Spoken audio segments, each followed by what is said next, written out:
Nelson Mandela's greatest teaching was the concept of Ubuntu, the concept of umoja, the concept that he is because of those around him.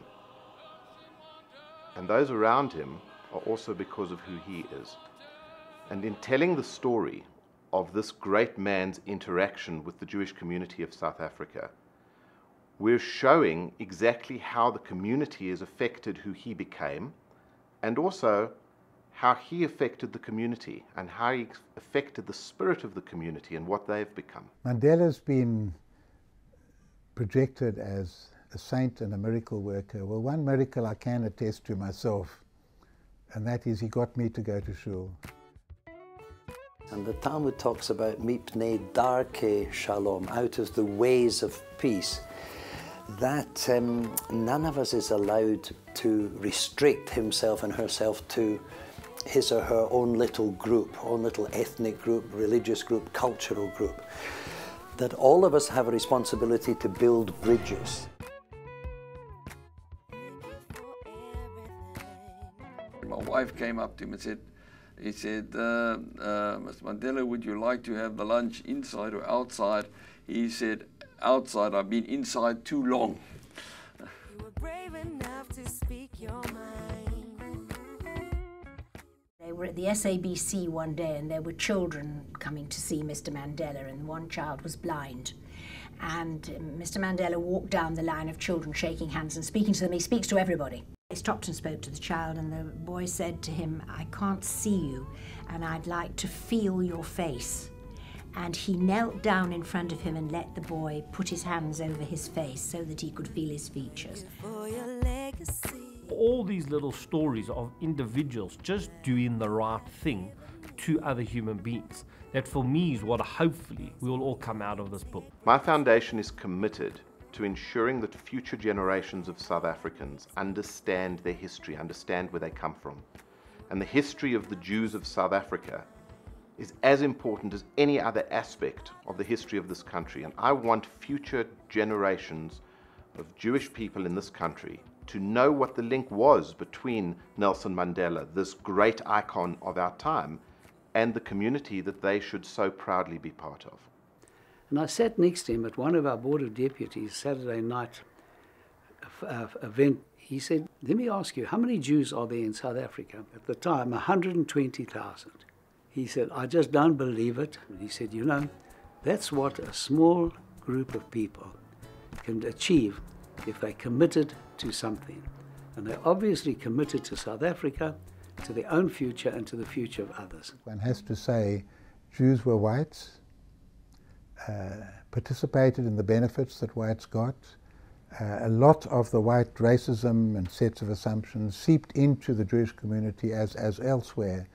But there was enough of the legacy, the sediment, if you like, of the prophetic vision of the world. Many Jews joined the labor movement. They came as poor workers, first of all. Many were in the Communist Party, others joined the Liberal Party because of a certain hope for something better and a certain detestation of racism. I met him on Robben Island, and there was this tall, imposing man, good-looking, very well-spoken, who thrust his hand through the bars of the cell and said, very glad to meet you. And I shook his hand and said, I'm glad to meet you. Now tell me about the conditions here. Thanks for your integrity. The first firm to employ him was a Jewish firm. And, you know, the lawyer he worked with said, in this office, those cups, they're not for black people, they're not for white people, they're for all people. He says, those toilets, they're not for black people, they're not for white people, they're for all people. He said he learned his first non-racist lesson from his Jewish attorney who employed him.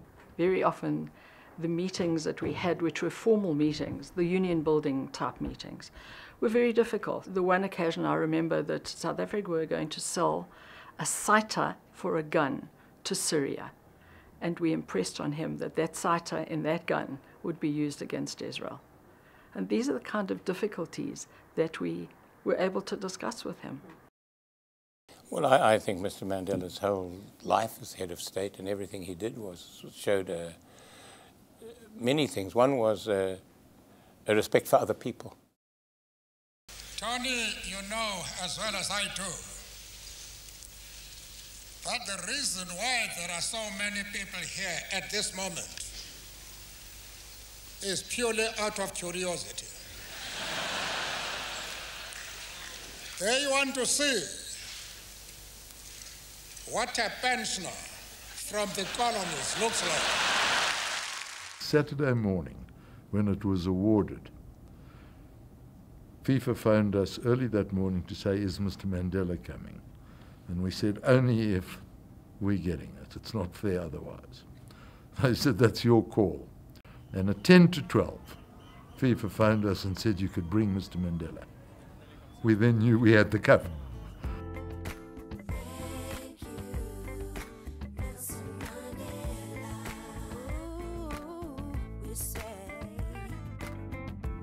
The exhibition of the children at Yad Vashem is completely in darkness.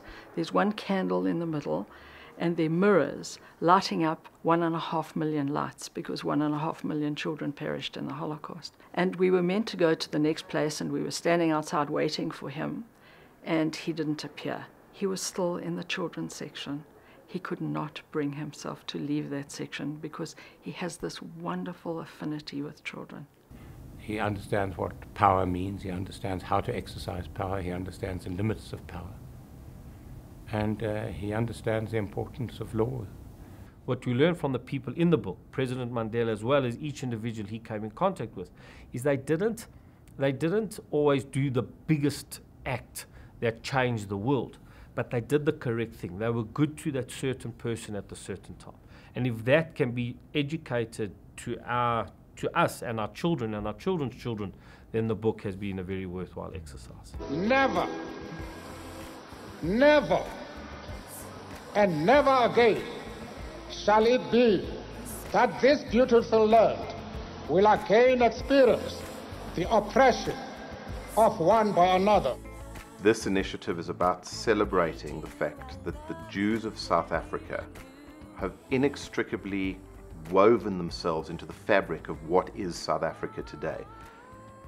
Jewish involvement in the African National Congress, in the liberation struggle, in the development of South Africa as a viable economy is absolutely undeniable. And there will not be a successful South Africa without a thriving Jewish community. And there cannot be a thriving Jewish community without a successful South Africa. And the purpose of this initiative is to remind us about this inextricable link. We need to be very proud of the contribution we've made to South Africa, and we also need to reaffirm our commitment to ensuring the success of this country.